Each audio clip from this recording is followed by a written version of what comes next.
Hello बच्चों, welcome back to my channel. कैसे हैं आप सब लोग। आप लोग की कंप्यूटर के एमसीक्यूज की सीरीज चल रही थी, जो कि आप लोग यूपी प्लस थी, असिस्टेंट अकाउंटेंट एंड ऑडिटर, या फिर जो बिहार में वित्त विभाग में भर्ती आई है जूनियर अकाउंटेंट क्लर्क की, उससे रिलेटेड जो एमसीक्यूज आपकी कंप्यूटर से रिलेटेड आने हैं, तो उसकी सीरीज में आप लोग के लिए लेकर आ रही हूँ, जो कि हिंदी इंग्लिश दोनों में ही रहेगी। तो किसी भी एग्जाम में आपने फॉर्म अप्लाई किया हो तो दोनों के लिए ही ये बहुत ही इंपॉर्टेंट है। तो वीडियो को शुरू करते हैं। इसकी एक अलग से प्लेलिस्ट आपको चैनल पर मिल जाएगी, जहाँ पर दोनों में ही हिंदी इंग्लिश में आपको मिल जाएंगे क्वेश्चंस उससे रिलेटेड। इसके अलावा इसके कॉमर्स के जो क्वेश्चंस आने हैं वो पहले ही मैं आप लोग को सॉल्व करवा चुकी हूँ। तो आई वीडियो को शुरू करते हैं। ये शुरू करने से पहले जिन बच्चों ने चैनल को सब्सक्राइब नहीं किया, सब्सक्राइब कर लीजिएगा। वीडियो अच्छी लगेगी लाइक कर दीजिएगा, फ्रेंड्स ऑफ वीडियो को शेयर भी कर दीजिएगा। आइए शुरू करते हैं। इसमें फर्स्ट क्वेश्चन लेते हैं।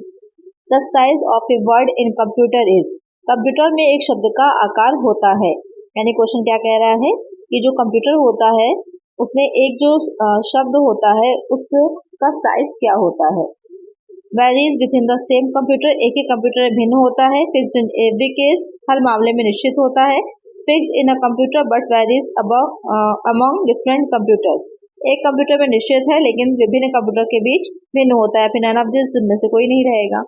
यहाँ पर क्या होता है कि एक डिफरेंट टाइप के कंप्यूटर्स आते हैं, तो उनमें जो वर्ड होता है उसके साइज क्या होता है, अलग अलग होता है, डिफरेंट रहता है। कहीं पर क्या रहता है कि आपका 16 बिट का रहता है। सीपीयू वाले जो 16 बिट के सीपीयू वाले कंप्यूटर होते हैं उसमें एक शब्द जो होता है वो 16 बिट का रहता है। जो मेन फ्रेम कंप्यूटर होते हैं वहाँ पर 64 बिट्स का रहता है। तो अलग अलग रहता है, डिपेंड करता है कंप्यूटर के या फिर डेटा का जो साइज होता है उससे रिलेटेड। तो एक आंसर क्या हो जाएगा यहाँ पर, ऑप्शन डी हो जाएगा कि fix in a computer but varies among different computers. एक तरह के कंप्यूटर में एक जैसा रहेगा लेकिन अलग अलग टाइप के कंप्यूटर्स में अलग अलग साइज होता है। एक आंसर हो जाएगा ऑप्शन डी। नेक्स्ट क्वेश्चन है, the speed of a microprocessor is known as. Microprocessor की गति को डैश के रूप में जाना जाता है। क्लॉक स्पीड, घड़ी की गति, मेगा स्पीड, बिट रेट, या फिर साइकिल स्पीड। क्वेश्चन क्या कह रहा है कि जो माइक्रोप्रोसेसर होता है उसकी जो स्पीड होती है, यानी जिस गति से वो काम करता है, उसे किस में नापते हैं, क्या कहते हैं, किस तरह से माना जाता है, तो उसे क्लॉक स्पीड यानी कि घड़ी की गति कहा जाता है। एक आंसर क्या हो जाएगा, ऑप्शन ए हो जाएगा। और ये क्लॉक स्पीड किस में मापी जाती है, ये मेगा हर्ट्ज में मापी जाती है या फिर गीगा हर्ट्ज में मापी जाती है। जिसको भी ध्यान में रखिएगा, ये भी क्वेश्चन आपसे पूछ सकता है। एक आंसर क्या हो जाएगा, ऑप्शन ए हो जाएगा। नेक्स्ट क्वेश्चन है, AI computing focus on dash and conventional computing focus on dash and dash। यहाँ पर आपको तीन ये दे रखे हैं फिल इन द ब्लैंक्स, तो इन तीनों को फिल करना है। कंप्यूटिंग यानी कि जो कंप्यूटिंग होती है डैश पर ध्यान केंद्रित करता है, और पारंपरिक कंप्यूटिंग डैश और डैश पर ध्यान केंद्रित करता है। Data information knowledge, information data knowledge, knowledge data information, none of the given options.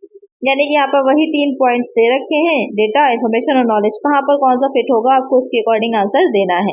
तो यहाँ पर जब क्वेश्चन में दे रखा है कि AI कंप्यूटिंग फोकस ऑन, जो AI होते हैं वो किस चीज पर फोकस करते हैं, कंप्यूटर जो होते हैं वो नॉलेज, एंड कन्वेंशनल और जो परंपरागत वाले कंप्यूटर है वो किस पर फोकस करते हैं, वो डाटा और इंफॉर्मेशन पे करते हैं।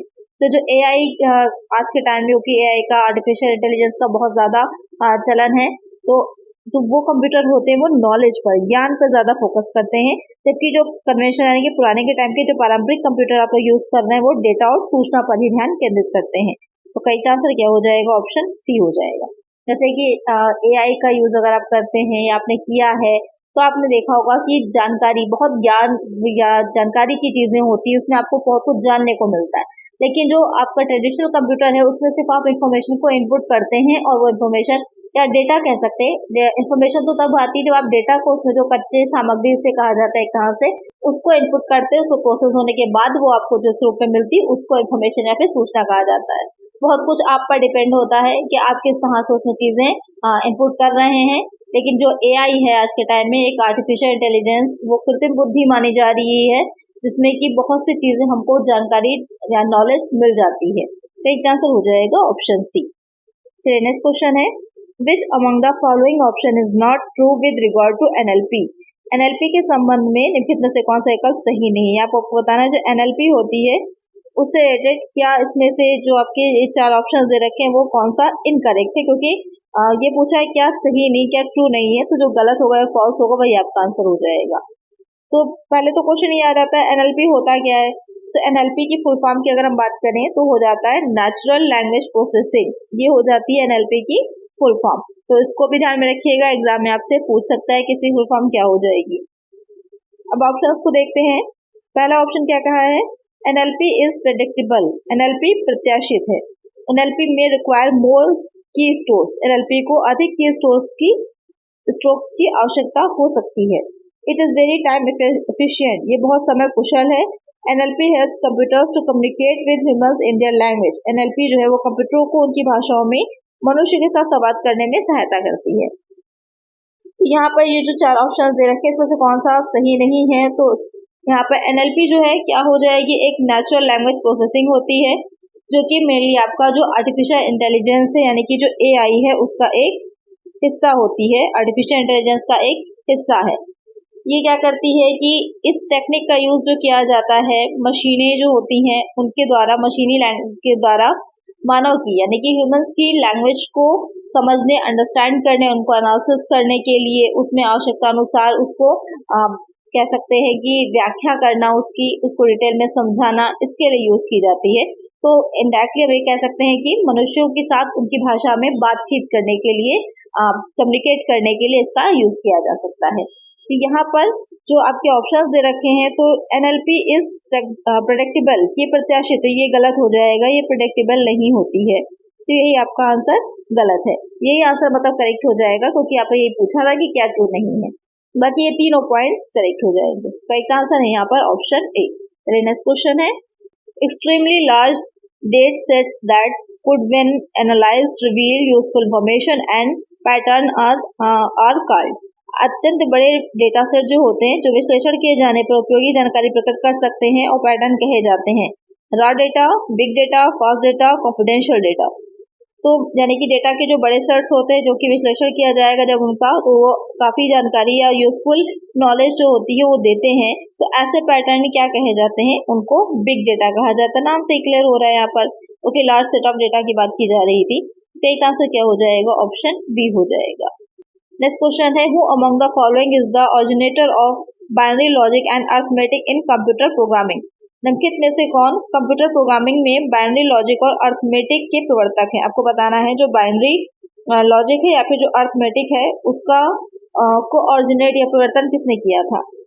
क्लाउड शैनन ने, नॉर्म चॉम्स्की ने, लेस्ली लॉम्पोर्ट ने या फिर जॉन बैकस ने, किसने किया था। तो ये आपका हो जाएगा क्लाउड शैनन ने किया था। करेक्ट आंसर क्या हो जाएगा, ऑप्शन ए हो जाएगा। इन्हें इलेक्ट्रॉनिक संचार के युग का संस्थापक भी माना जाता है और उन्होंने ही इस लैंग्वेज का, या ये कह सकते हैं जब कंप्यूटर प्रोग्रामिंग में जो बाइनरी लॉजिक और अरिथमेटिक होता है उसका भी ऑरिजिनेट किया था। एक आंसर हो जाएगा ऑप्शन। चलिए नेक्स्ट क्वेश्चन है, what does SSD stand for. SSD का आपको एसएसडी की फुल फॉर्म बतानी, ये पूछ रहा है। Solid state drive, small state drive, solid state drive, static state drive. क्या हो जाती है एसएसडी की फुल फॉर्म, बहुत ही सिंपल सा क्वेश्चन है, सॉलिड स्टेट ड्राइव हो जाती है। इससे पहले भी जो कंप्यूटर की मैंने आप लोग की सीरीज लाई थी जो हिंदी में है, उसके भी आपके कुछ सेट्स बाकी हैं, वो भी आ जाएंगे जल्द ही। उसमें भी बहुत सी फुल फॉर्म्स मैंने बताई थी, तो अगर आप लोगों ने वो वीडियोस नहीं देखी तो वो भी देख लीजिएगा। जो यूथ के आपके प्रैक्टिस सेट थे वो चल रहे थे उस सीरीज में, तो उसको भी देख लीजिएगा। उसमें भी कुछ वीडियोस पेंडिंग है तो वो भी आपकी आ जाएंगी। तो उसमें बहुत सी पुराने फुल फॉर्म्स आपको बताई थी, उनको भी, और साथ में जो अब ये सीरीज है इसमें जो आपके फुल फॉर्म्स हैं उनको भी जरूर से नोट कर लीजिएगा। अलग आपके एग्जाम में एक दो फुल फॉर्म जरूर पूछी जाएंगी, या वो चाहे वो आपको यूपीपीएससी का हो या फिर बिहार का बिजली विभाग का फॉर्म हो। तो यहाँ पर एक आंसर हो जाएगा ऑप्शन सी हो जाएगा। होता क्या है, ये एक सॉलिड स्टेट स्टोरेज डिवाइस होती है। पहले आपका ये यूज नहीं होती थी, पहले एचडीडी का यूज किया जाता था, लेकिन अब आपका एसएसडी का ही यूज किया जाता है। तो नेक्स्ट क्वेश्चन है, full form of MOEMS is, MOEMs है, इसका आपको फुल फॉर्म बतानी है। Micro optic electronic media source, micro opto electromechanical system source, mega operations electronic media software, micro optic electromechanical source.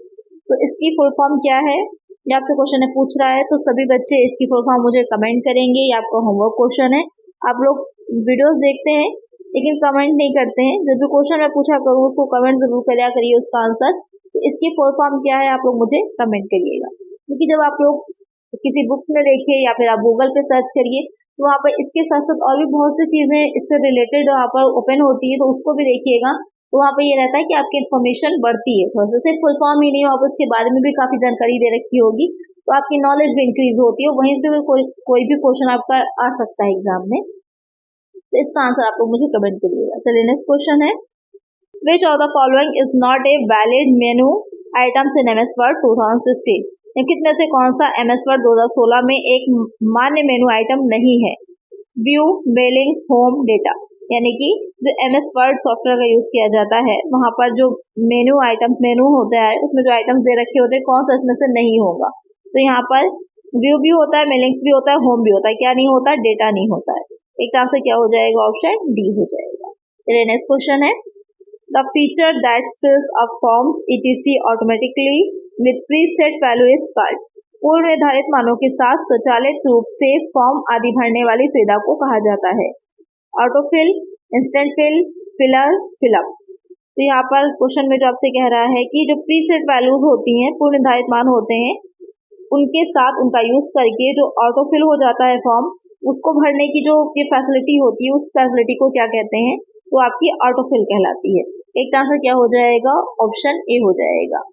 यानी कि जब आप वेब ब्राउजर का यूज करते हैं तो वहां पर बहुत सी चीजें ऑटोमेटिक फिल हो जाती हैं, क्योंकि आपने अगर पहले से यूज कर रखा होता है तो वहां पर जैसे कि ईमेल ही आप खोल रहे होते हैं, बार बार आपने अगर उसमें ओपन करी है तो आपकी ईमेल आईडी वहां पर शो होने लगती है, आपको बस पासवर्ड डालना होता है। तो वो वाली जो चीजें होती हैं जो ऑटोफिल हो जाती हैं, तो वही आपका क्या हो जाएगा? ऑप्शन ए हो जाएगा।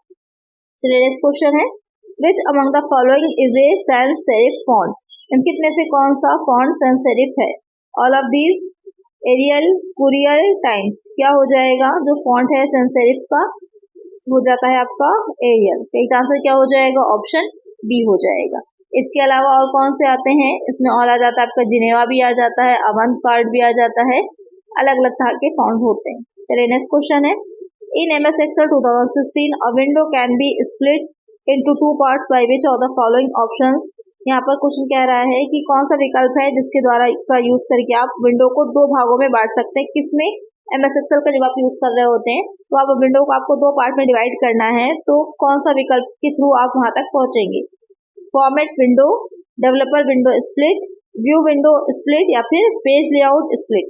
तो कौन सा करेक्ट हो जाएगा? तो ऑप्शन सी जो है, पहले व्यू मेनू में जाएंगे, आप विंडो सेलेक्ट करेंगे, उसके बाद वहां से हम स्प्लिट बटन पर जब क्लिक करेंगे तो वहां पर जो विंडो होगी आपकी दो पार्ट में डिवाइड हो जाती है।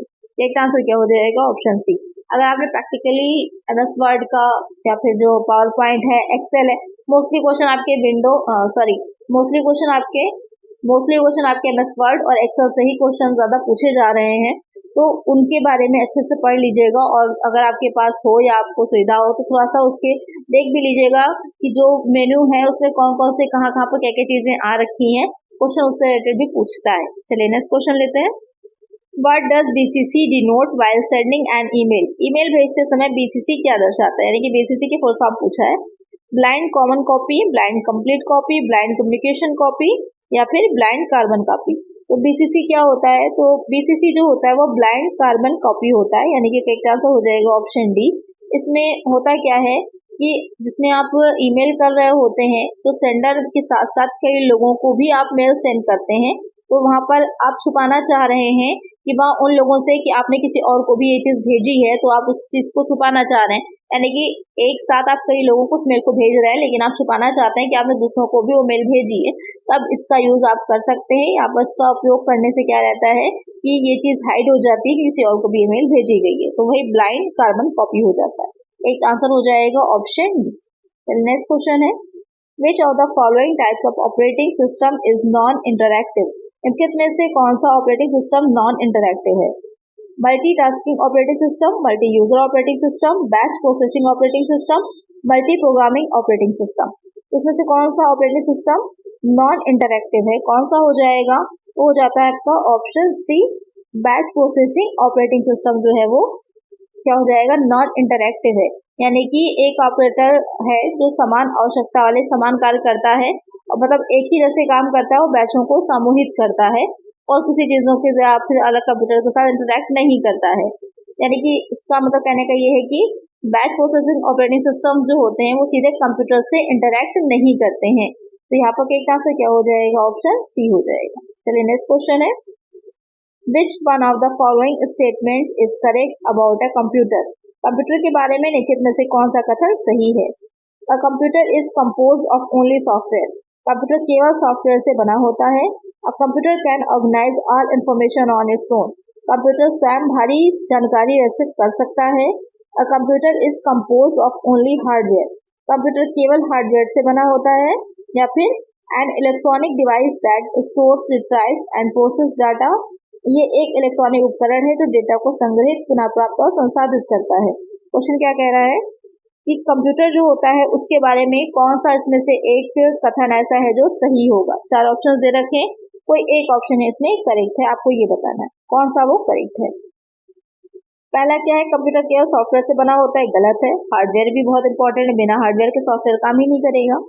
दूसरा पॉइंट है, a computer can organise all information on its own, कि कंप्यूटर स्वयं ही सारी जानकारी कर सकता है, ये भी गलत हो जाएगा। कंप्यूटर केवल हार्डवेयर से बना होता है, ये भी गलत है। यानी कि हार्डवेयर सॉफ्टवेयर दोनों का यूज होता है। हार्डवेयर तो सिर्फ आपका सिस्टम होता है, उसको ऑपरेट करने के लिए, प्रोग्रामिंग करने के लिए सॉफ्टवेयर ही चाहिए होता है। तो ऑप्शन डी कह रहा है कि ये एक इलेक्ट्रॉनिक उपकरण है जो डेटा को संग्रहित, पुनः प्राप्त और संसाधित करता है, यही करेक्ट हो जाएगा। एक आंसर क्या हो जाएगा आपका, ऑप्शन डी हो जाएगा। तो आज की वीडियो में इतना ही। आई होप आपको ये क्वेश्चंस अच्छे लगे होंगे, तो कमेंट करके बताइएगा कि 15 क्वेश्चंस थे, इसमें से कितने क्वेश्चंस आप लोग के करेक्ट हुए हैं। इसका आंसर आप लोग मुझे जरूर से कमेंट में बताइएगा, जिससे मुझे ये पता चले कि आपकी प्रिपरेशन कैसी है और आप भी एनालाइज कर पाए कि आपको और कितना अभी इसमें पढ़ना है, कितनी और आपको नॉलेज की आवश्यकता है। तो आज की वीडियो में इतना ही, मिलते हैं नेक्स्ट प्रैक्टिस सेट में। अगर वीडियो अच्छी लगी है तो लाइक जरूर कर दीजिएगा, चैनल पर सब्सक्राइब कर लीजिएगा और फ्रेंड्स साथ वीडियो को शेयर कर दीजिएगा। मिलते हैं नेक्स्ट वीडियो में। Thank you.